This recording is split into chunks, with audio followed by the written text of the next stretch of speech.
Further mentioned in the Gospel of John, chapter number 14, verse number 16, Jesus Christ, peace be upon him, says, I will pray to my Father to send you another comforter who will abide with you forever.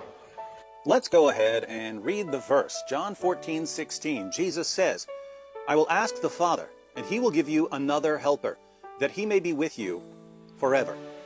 Notice that Jesus refers to the Father here. Do Muslims refer to Allah as Father? No, they don't, because according to the Quran, Allah is a father to no one.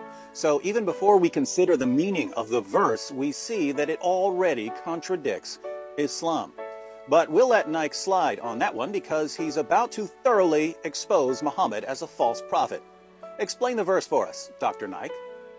Jesus Christ, peace be upon him, says in the Gospel of John, chapter number 14, verse number 16, that I will pray to my Father to send you another comforter who will abide with you forever. That means Jesus Christ, peace be upon him, will not abide with the Christian forever. This new comforter, this new prophet who will come, will abide with you forever. So the verse is talking about a prophet. That's interesting. The verse doesn't say anything about a prophet. But that's what Dr. Naik is for, to tell us what Jesus really means. Now, there are all kinds of things we could say in response to Naik's interpretation here. We could point out that he's defending Muhammad by quoting a book that opens with a clear declaration of the deity of Christ. In the beginning was the Word, and the Word was with God, and the Word was God. He was in the beginning with God. All things came into being through him, and apart from him, nothing came into being that has come into being. So all created things came into being through the Word. What else did the Word do? Verse 14, and the Word became flesh and dwelt among us, and we saw his glory, glory as of the only begotten from the Father, full of grace and truth. This is referring, of course, to Jesus.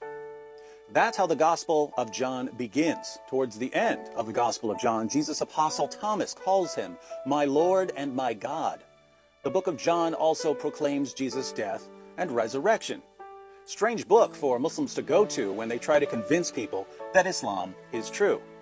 That's where the atmosphere of ignorance comes in handy. But we'll ignore all of that. We could also point out that in the very chapter Naik is quoting, Jesus says, I am the way and the truth and the life. No one comes to the Father but through me. Odd. 3 of Allah's 99 names are the way, the truth, and the living. But let's pretend that Jesus doesn't apply the names of Allah to himself in the chapter Naik quotes.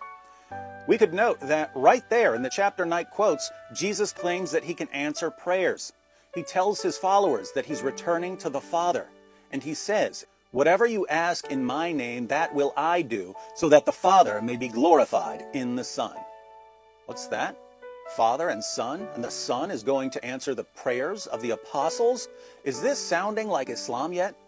Certainly not, but we can ignore all of this. Naik tells us that the helper, the comforter, is Muhammad. What else does Jesus say about the comforter? Well, Jesus immediately identifies the helper as the Spirit of Truth. Was Muhammad a spirit according to Islam? Jesus says that the world cannot receive the Spirit because it does not see him. Was Muhammad invisible according to Islam? Jesus says to his first century followers, but you know him. Did they know Muhammad? Because he abides with you, Muhammad abided with Jesus' first century followers, and will be in you. Was Muhammad in Jesus' first century followers? Doesn't sound anything like Muhammad. But guess what? You can show all of this to one of Zaki Naik's fans and ask, is there any way this can be referring to Muhammad? And he'll respond with a straight face, yes, it's obviously talking about Muhammad. Muhammad is the only person Jesus could possibly be talking about here. So instead of banging our heads against the impenetrable wall of ignorance and stupidity that Naik has built around the minds of his followers, let's just agree with him for the sake of argument. Let's pretend that Jesus was actually talking about Muhammad in John 14:16. We can't get any more generous than that, can we? Amazingly, even when we're as generous as we can possibly be, Naik still ends up refuting Islam and supporting Christianity. How so? Well, Naik doesn't just quote what Jesus says about the Comforter in John 14:16. He also quotes what Jesus says in John 16:7. What does Jesus say there, Dr. Naik? It's further mentioned in the Gospel of John chapter number 16 verse number 7. Jesus Christ, peace be upon him, says, nevertheless, I tell you the truth. It is expedient for you that I go away. For if I go not away, the Comforter shall not come. For if I depart, shall I send him. What did Jesus say? For if I depart, shall I send him. Who sends the Comforter, according to Jesus? For if I depart, shall I send him. Shall I send him. Shall I send him. Shall I send him. Quick question for Muslims. Who sent Muhammad as a prophet? Any Muslim will be happy to say that Allah sent Muhammad as a prophet. So according to Islam, Allah sent Muhammad.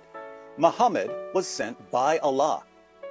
Now, according to Jesus and according to Zaki Naik, because he quoted the verse as an authoritative prophecy, who sends the Comforter? I'll remind you that Jesus says, but I tell you the truth, it is to your advantage that I go away. For if I do not go away, the Helper will not come to you. But if I go, I will send him to you. Who sends the Comforter? Jesus does. So Jesus sends the Comforter. The Comforter is sent by Jesus. Allah sends Muhammad. Muhammad is sent by Allah. If the Comforter is Muhammad, as Zaki Naik claims, who does that make Jesus?